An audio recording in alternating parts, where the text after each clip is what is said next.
ബോംബെയിലെ ഫേമസ് ഐറ്റമാണ് വടാപ്പാവ്. കഴിച്ചിട്ടുള്ളവർക്കറിയാം ഇതിൻ്റെ ടേസ്റ്റ് എത്രമാത്രം ഉണ്ട് എന്നുള്ളത്. നമ്മളിതുപോലൊരു വട ഉണ്ടാക്കിയെടുക്കുന്നുണ്ട്, അതുപോലെ ഒരു പൊടി ഉണ്ടാക്കിയെടുക്കുന്നുണ്ട് കേട്ടോ. ബന്നിൻ്റെ ഉള്ളിൽ വെക്കാനായിട്ടാണ്. അതുപോലെ ഒരു ഗ്രീൻ ചട്നി ഉണ്ടാക്കിയെടുക്കുന്നുണ്ട്. ഇതെല്ലാം നമ്മൾ ബന്നിൻ്റെ അകത്ത് വെച്ച് കഴിഞ്ഞിട്ട് നമ്മൾ ഉണ്ടാക്കിയെടുക്കുന്ന ഒരു ഐറ്റമാണ് ഈ വടാപ്പാവ്. സൂപ്പർ ടേസ്റ്റാണ് കേട്ടോ. നമുക്ക് പെർഫെക്റ്റ് ആയിട്ട് അത് വീട്ടിലുണ്ടാക്കിയെടുക്കാം. എങ്ങനെ നമുക്ക് തയ്യാറാക്കുന്നതെന്ന് നോക്കാം. ഒരു പാത്രത്തിലോട്ട് 2 കപ്പ് കടലമാവ് ഇട്ട് കൊടുക്കാം. ഇതിലോട്ട് 2 ടേബിൾ സ്പൂൺ അരിപ്പൊടി ഇട്ട് കൊടുക്കാം. ഞാൻ വറുത്ത അരിപ്പൊടിയാണ് ഇട്ട് കൊടുത്തിരിക്കുന്നത്. 1 ടീസ്പൂൺ കാശ്മീരി ചില്ലി പൗഡറും 1/4 ടീസ്പൂൺ മഞ്ഞൾപ്പൊടി, 1 ടീസ്പൂൺ ഉപ്പ് എല്ലാം കൂടെ നല്ലതായിട്ട് അങ്ങ് മിക്സ് ചെയ്തെടുക്കാം. എന്നിട്ട് കുറേശ്ശെ വെള്ളം ഒഴിച്ച് കൊടുത്ത് നമുക്കിതിനൊന്ന് കലക്കിയെടുക്കാം. ഇഡ്ഡലിമാവിൻ്റെയൊക്കെ ആ പരുവത്തി വേണം ഇതിനെ കലക്കിയെടുക്കാനായിട്ട്. കലക്കിയെടുത്ത മാവിലോട്ട് 1/4 ടീസ്പൂൺ ബേക്കിംഗ് സോഡ ഇട്ട് കൊടുക്കാം. അതുപോലെ 1 ടേബിൾ സ്പൂൺ നല്ല ചൂട് സൺഫ്ലവർ ഓയിലൂടെ ഒഴിച്ച് കൊടുക്കാം. എന്നിട്ട് നല്ലതായിട്ട് ഇതിനെ അങ്ങ് മിക്സ് ചെയ്തെടുക്കണേ. ഒരു വിസ്ക് വെച്ച് നല്ലതായിട്ട് ഇതിനെ മിക്സ് ചെയ്യണം. ഈ സോഡാപ്പൊടിയൊക്കെ നല്ല ആക്റ്റീവ് ആവാനായിട്ടാണ് ചൂട് എണ്ണ ഒഴിച്ച് കൊടുത്തിരിക്കുന്നത്. ഇപ്പം നിങ്ങൾക്ക് മാവ് കാണുമ്പോൾ അറിയാം നല്ല സ്മൂത്തായിട്ട് നല്ല ഫ്ലഫി ആയിട്ട് വരുമേ. ഇത് അടച്ചൊരു 10 മിനിറ്റ് റെസ്റ്റ് ചെയ്യാനായിട്ട് വെക്കാം. ഇവിടെ ഞാൻ 4 ഉരുളക്കിഴങ്ങ് പുഴുങ്ങി തൊലിയെല്ലാം കളഞ്ഞ് കൊണ്ടുവന്നിട്ടുണ്ട്. മീഡിയം ഉരുളക്കിഴങ്ങാണ് 4 എണ്ണം എടുക്കുക, ചെറിയ ഉരുളക്കിഴങ്ങാണ് 5 എണ്ണം എടുത്തോളൂ കേട്ടോ. ഇട്ട് നല്ലതായിട്ട് തുടച്ചെടുക്കണം, ഒട്ടും കട്ടകൾ കാണരുതേ. മിക്സിയുടെ ചെറിയ ജാറിലോട്ട് 4 അല്ലി വെളുത്തുള്ളി, 1 ഇഞ്ച് കനത്തിൽ ഇഞ്ചി, 4 പച്ചമുളക്, അതുപോലെ ഒരു പിടി മല്ലിയിലയുടെ തണ്ട്. ഈ തണ്ട് ഇട്ട് കൊടുക്കുമ്പോൾ നല്ലൊരു ഫ്ലേവർ ആയിരിക്കും കേട്ടോ. ഇതിൻ്റെ ഇല ഞാൻ എടുത്ത് മാറ്റിയിട്ടുണ്ട്, ഇല നമുക്ക് ആവശ്യമുണ്ട് കേട്ടോ. ഇത് ചെറുതായിട്ടായിരുന്നു അതങ്ങ് മാറ്റി വെക്കുക. 1 ടീസ്പൂൺ വെള്ളം കൂടെ ഒഴിച്ച് നല്ലതായിട്ട് ഇതങ്ങ് അരച്ചെടുത്തുകൊണ്ട് വരാം. ഇത് ഞാനിവിടെ അരച്ചെടുത്തുകൊണ്ട് ഇതങ്ങ് മാറ്റി വെക്കാം. ഒരു പാനിലോട്ട് 1.5 ടേബിൾ സ്പൂൺ എണ്ണ ഒഴിച്ച് കൊടുക്കാം. എണ്ണ ചൂടായി വരുമ്പോഴത്തേക്ക് 1 ടീസ്പൂൺ കടുക് ഇട്ട് കൊടുക്കാം. കടുക് പൊട്ടി വരുന്ന സമയമാകുമ്പോൾ തീ ഫുൾ കുറച്ച് വെക്കാം. ഇതിലോട്ട് 1/2 ടീസ്പൂൺ നല്ല ജീരകം ഇട്ട് കൊടുത്ത് നല്ലതായിട്ടൊന്ന് ഫ്രൈ ചെയ്തെടുക്കാം. ഇത് ഫ്രൈ ചെയ്ത് വരുന്ന സമയമാകുമ്പോഴത്തേക്ക് 2 നുള്ള് കായപ്പൊടി ഇതിലോട്ടൊന്ന് ഇട്ട് കൊടുക്കാം. എന്നിട്ട് കുറച്ച് കറിവേപ്പില ഇട്ട് കൊടുത്ത് അതിനെ ഒന്ന് ഫ്രൈ ചെയ്തെടുക്കാം. ഇതിലോട്ട് നമ്മൾ അരച്ചു വെച്ച ആ പേസ്റ്റ് ഉണ്ടല്ലോ അതങ്ങ് ഇട്ട് കൊടുക്കാം. 1/4 ടീസ്പൂൺ മഞ്ഞൾപ്പൊടിയും കൂടി ഇട്ട് കൊടുത്ത് അതിൻ്റെ പച്ച സ്മെല്ല് മാറുന്ന വരെ നല്ല രീതിയിൽ തന്നെ ഇളക്കിയെടുക്കാം. 1 ടേബിൾ സ്പൂൺ വെള്ളം മിക്സിയുടെ ജാറിലോട്ട് ഒഴിച്ച് കൊടുത്ത് അത് ഇതിലോട്ട് അങ്ങ് ഒഴിച്ച് കൊടുക്കാവുന്നതാണ്. എന്നിട്ട് നല്ലതായിട്ട് ഇളക്കി വെള്ളം കുറച്ചൊന്ന് വറ്റിച്ചെടുക്കുക. വെള്ളമൊക്കെ വറ്റി വന്നിട്ടുണ്ട്. നമ്മൾ പൊടിച്ച് വെച്ചിരിക്കുന്ന ഉരുളക്കിഴങ്ങുണ്ടല്ലോ അത് ഇതിലോട്ട് അങ്ങ് ഇട്ട് കൊടുക്കുക. എന്നിട്ട് ഉരുളക്കിഴങ്ങ് നല്ലതായിട്ട് ഇളക്കി അങ്ങ് മിക്സ് ചെയ്യണം. ഉരുളക്കിഴങ്ങിന് ഉപ്പിട്ടല്ലേ നമ്മൾ പുഴുങ്ങിയെടുത്തത്, അതുകൊണ്ട് ഇതിലേക്ക് ആവശ്യത്തിനുള്ള ഉപ്പ് അങ്ങ് ഇട്ട് കൊടുക്കാം.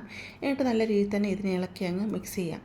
പാനിൽ നിന്നൊക്കെ ഇത് വിട്ട് വരുന്നൊരു പരുവാവും, കാരണം ഒട്ടും കട്ടകൾ കാണരുതേ. നമ്മളിതിനെ ഉരുട്ടി വട പോലെ ആക്കാനാണ്. കട്ടകളൊക്കെ ഉണ്ടെങ്കിൽ അതങ്ങ് പൊട്ടിപ്പോവും, അതുകൊണ്ടാണ് ഒട്ടും കട്ടകൾ കാണല്ലേ എന്ന് പറഞ്ഞത്. ഇതിലോട്ട് അരിഞ്ഞ് വെച്ചിരിക്കുന്ന മല്ലിയില ഉണ്ടല്ലോ അതങ്ങ് ഇട്ട് കൊടുക്കുക.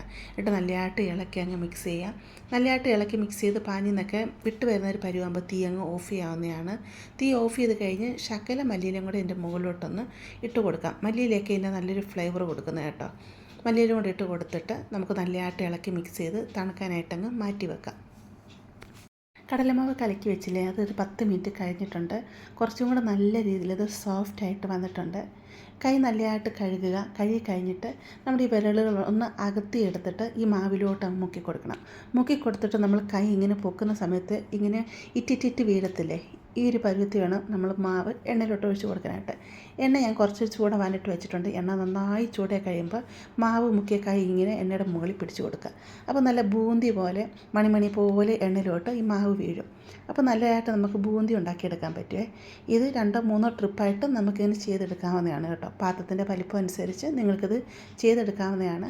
ഇത് തീ കൂട്ടിയിട്ട് തന്നെ അങ്ങ് ഫ്രൈ ചെയ്തെടുത്തോളൂ കേട്ടോ. ഇതുകൊണ്ട് ഇവിടെ ഫ്രൈ ആയി വന്നിട്ടുണ്ട്. നമുക്ക് കോരി മാറ്റാം. അടുത്തയായിട്ട് ഞാൻ ഇവിടെ 15 വെളുത്തുള്ളി എടുത്തിട്ടുണ്ട്. വെളുത്തുള്ളി എന്ന് പറഞ്ഞാൽ എൻ്റെ പുറത്തെ തൊലി കളഞ്ഞിട്ടുണ്ട്, അകത്തെ തൊലി കളഞ്ഞിട്ടില്ല കേട്ടോ. അങ്ങനത്തെ 15 വെളുത്തുള്ളി എടുത്ത് അത് എണ്ണയിലോട്ട് ഇട്ട് കൊടുത്തിട്ടുണ്ട്. എന്നിട്ട് നമുക്ക് ഇതിനെ ഒന്ന് ഫ്രൈ ചെയ്തെടുക്കണം.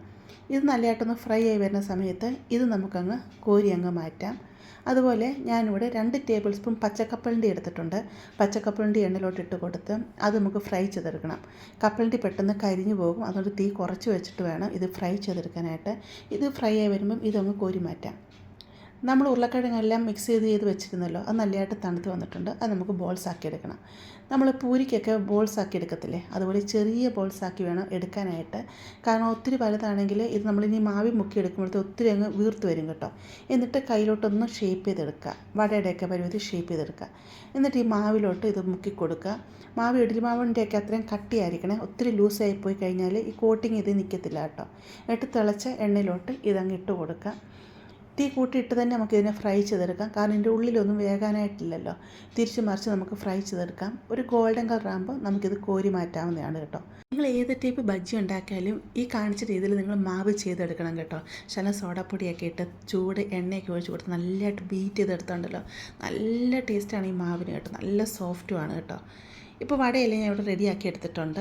വട ഒരെണ്ണം എടുത്ത് ഞാൻ നിങ്ങളെ മുറിച്ച് കാണിച്ചു തരാം. അരിപ്പൊടിയൊക്കെ ഇട്ടത് കൊണ്ട് തന്നെ ഇതിൻ്റെ പുറം ഭാഗം നല്ല ക്രിസ്പി ആയിരിക്കും, അത് നല്ല സോഫ്റ്റും ആയിരിക്കും. ഇതിങ്ങനെ കഴിക്കാൻ നല്ല കേട്ടോ. കുറച്ച് കെച്ചപ്പൊക്കെ മുക്കി കഴിക്കാൻ നല്ല ടേസ്റ്റാണേ.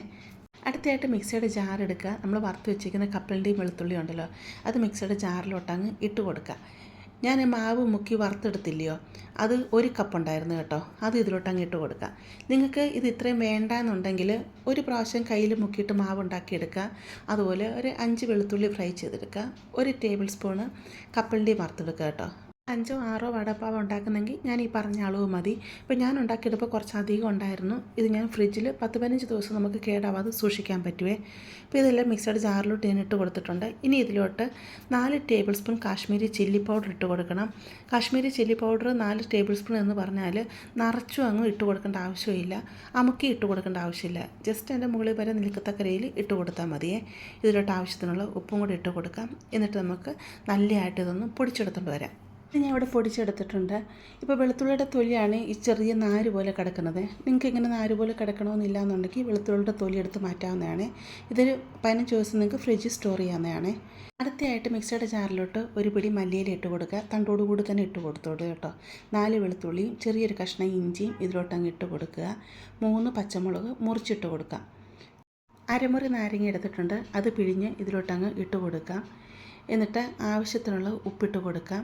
1 ടേബിൾ സ്പൂൺ വെള്ളം കൂടെ ഒഴിച്ച് കൊടുത്ത് നല്ലതായിട്ട് ഇതങ്ങ് അരച്ചെടുത്തുകൊണ്ട് വരാം. അങ്ങനെ ഗ്രീൻ ചട്നി ഇവിടെ റെഡി ആയിട്ടുണ്ട്. ഇനി നമുക്കെങ്ങനെ വടാപ്പാവ് റെഡിയാക്കി എടുക്കുന്നതെന്ന് നോക്കാം. വടാപ്പാവിൻ്റെ ബന്ന് ഞാൻ ഇവിടെ എടുത്തിട്ടുണ്ട്. 6 എണ്ണമാണ് ഞാൻ ഇവിടെ എടുത്തിരിക്കുന്നത് കേട്ടോ. ഇത് നമുക്ക് മുറിച്ചെടുക്കാം. അപ്പോൾ നടുക്കൂടെ നമുക്ക് മുറിച്ചെടുക്കാം. അത് വിട്ടു പോരണമെന്നില്ല, വിട്ടു പോയാലും കുഴപ്പമൊന്നുമില്ല കേട്ടോ. ഞാൻ ഇവിടെ ഇത് മുറിച്ചെടുത്തിട്ടുണ്ട്.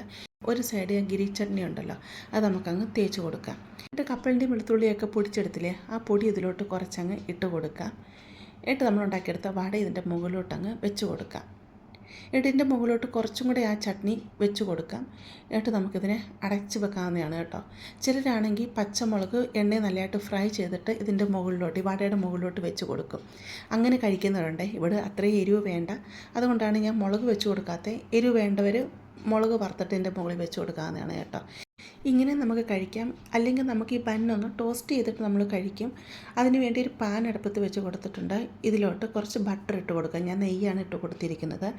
എന്നിട്ട് മുമ്പ് ഞാൻ പറഞ്ഞതുപോലെ തന്നെ ഒരു സൈഡിലോട്ട് ഗ്രീൻ ചട്നിയും ഒരു സൈഡിലോട്ട് ഈ പൊടി ഉണ്ടല്ലോ, പൊടിയും വെച്ച് കൊടുത്തിട്ട് ആ ഒരു ഭാഗം പാനി വരത്തക്ക രീതിയിൽ അങ്ങ് വെച്ച് കൊടുക്കുക. എന്നിട്ട് അതൊന്ന് ടോസ്റ്റ് ചെയ്തെടുക്കുക. എന്നിട്ട് തിരിച്ചും വെച്ച് തന്നെ ടോസ്റ്റ് ചെയ്തെടുക്കുക കേട്ടോ. ബട്ടറിലൊക്കെ ഇത് ടോസ്റ്റ് ചെയ്തെടുക്കുമ്പോൾ പ്രത്യേക ഒരു ടേസ്റ്റാണ്. അങ്ങനെയും വേണം നിങ്ങൾക്ക് ചെയ്യാവുന്നതാണ്. എന്നിട്ടൊരു സൈഡിലോട്ട് ഈ വട വെച്ച് കൊടുക്കുക. എന്നിട്ട് കുറച്ച് ചട്നിയും കൂടെ വെച്ച് കൊടുക്കുക. മുളക് വേണമെങ്കിൽ മുളക് വെച്ച് കൊടുക്കുക. എന്നിട്ട് നമുക്കിത് അടച്ച് കൊടുത്ത് നമുക്കിത് ടോസ്റ്റ് ചെയ്ത് എടുക്കാവുന്നതാണ് കേട്ടോ. നല്ല ടേസ്റ്റാണ്. വടാപ്പാവ് കഴിച്ചിട്ടുള്ളവർക്കറിയാം, എല്ലാവർക്കും ഇത് ഇഷ്ടപ്പെടുന്ന ഒരു ടേസ്റ്റ് തന്നെയാണ് കേട്ടോ. വീഡിയോ കാണുമ്പോൾ നിങ്ങൾക്കിത് ഒത്തിരി സ്റ്റെപ്പ് ഉള്ളതായിട്ട് തോന്നും. നമുക്ക് ഈ വട ഉണ്ടാക്കി ഒരാഴ്ചത്തോളം നമുക്ക് ഫ്രീസറിൽ സൂക്ഷിക്കാവുന്നതാണ്. അതുപോലെ ഞാൻ പറഞ്ഞില്ല, പൊടി നിങ്ങൾക്ക് 10-15 ദിവസത്തോളം നിങ്ങൾക്ക് ഫ്രിഡ്ജിൽ വെക്കാവുന്നതാണ്. അപ്പോൾ ഇതൊക്കെ നമ്മൾ ഉണ്ടാക്കി വെക്കുകയാണെങ്കിൽ നമുക്ക് ഇഷ്ടമുള്ള സമയത്ത് നമുക്ക് തയ്യാറാക്കി എടുക്കാവുന്നതാണ് കേട്ടോ.